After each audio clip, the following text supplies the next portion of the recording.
Chapter 11. It's only after I lay back down on the couch that night that I realize what I've done. To Ma and Dad, for one thing.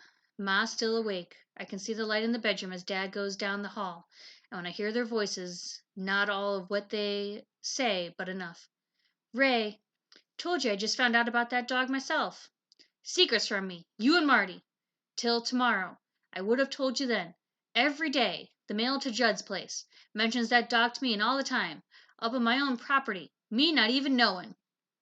I bring my arms against my ears and hold him there. So many things going wrong, it's hard to remember anything going right.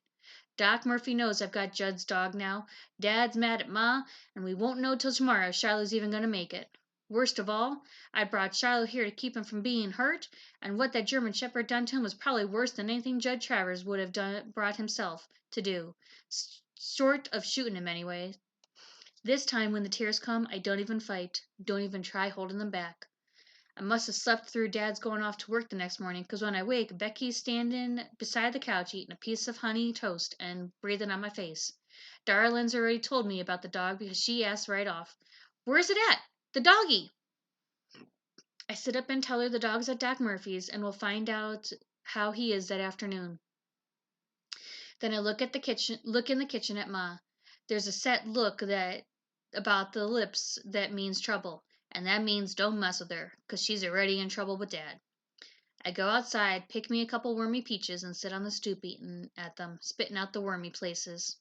Darlene comes out and sits beside me too. Today she's all kindness. Judd Travers don't care about his dog, Marty. No wonder it came up here, she says, trying to say the right thing. I can tell she's been figuring it all out, from what she could overhear between Ma and Dad and everything else Ma told her. I take another bite of peach. It wasn't like you stole him, she says. The dog come up here on his own. Just hush, darling, I say, which I had no business saying. I don't want to talk to anyone, that's all. Well, you could have told me, and I wouldn't have told anyone. Thanks. Ma says we got to give him back to Judd Travers when he's better. I get up and start toward the hill to clean up the ground where Shiloh was attacked. See if there's any way I can put the fence wire over the top of the pen to keep out the shepherd.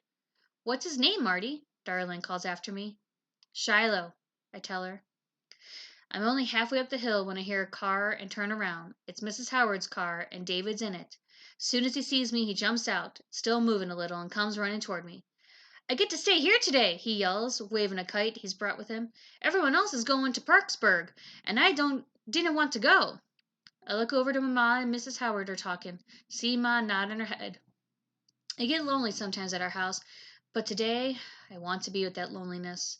Don't want to talk to Darlin, to Becky, to Dad, or even to Ma. If we had a telephone, I'd be calling Doc Murphy every hour. As it is, I have to wait till Dad comes home from work before I can find out about Shiloh.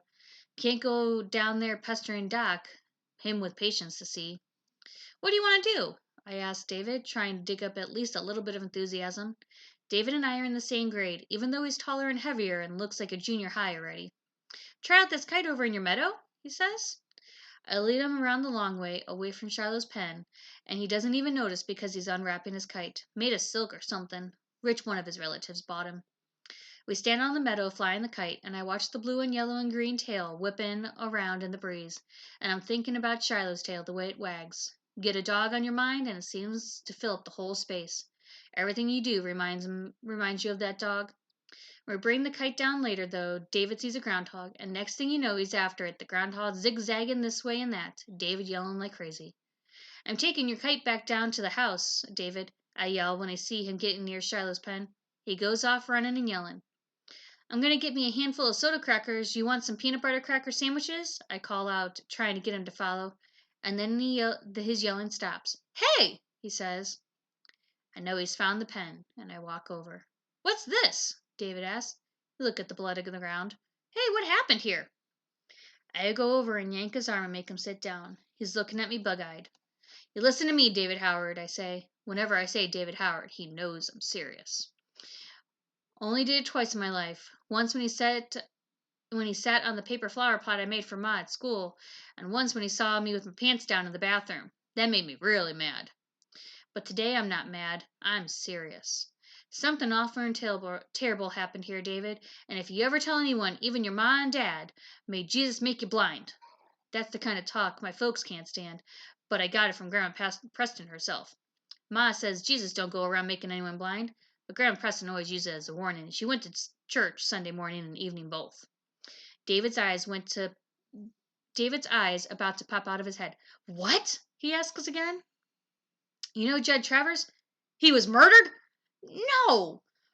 But you know the way he's mean to his dogs? He killed one of his dogs in there? No. Let me tell it, David. You know how he's missing a dog?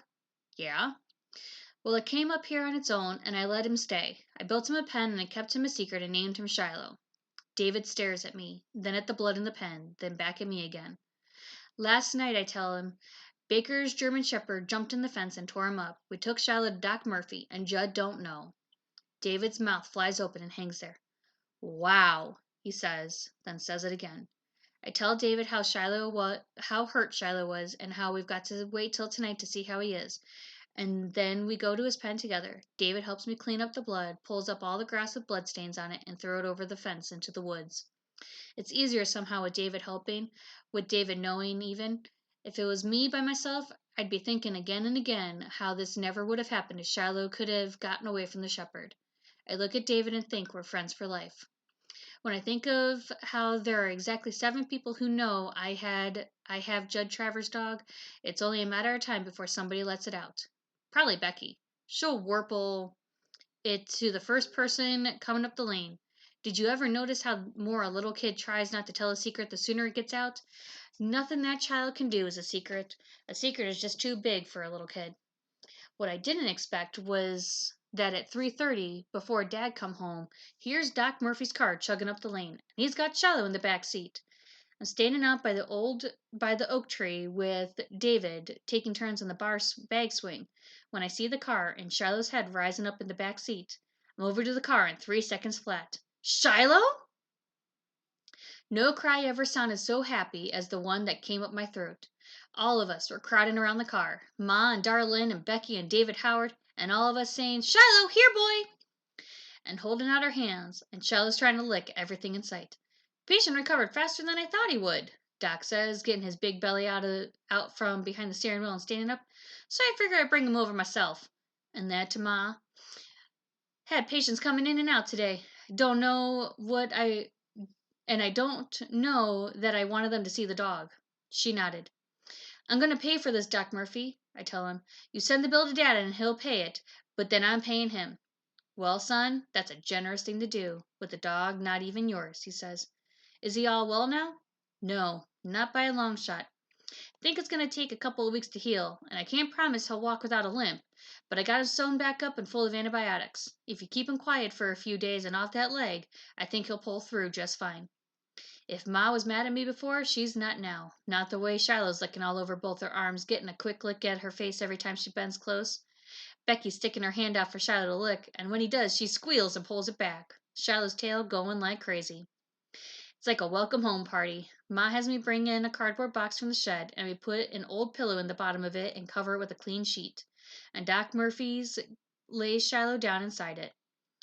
Shiloh seems to know he can't walk too good, because as soon as he tries to stand up, he sits back down and licks at his leg. I'm glad Shiloh's back. I'm glad he's going to get better, and that we can keep him till he's well. But the more I sit there petting his head, feeling his happiness, the more I know I can't give him up. I won't.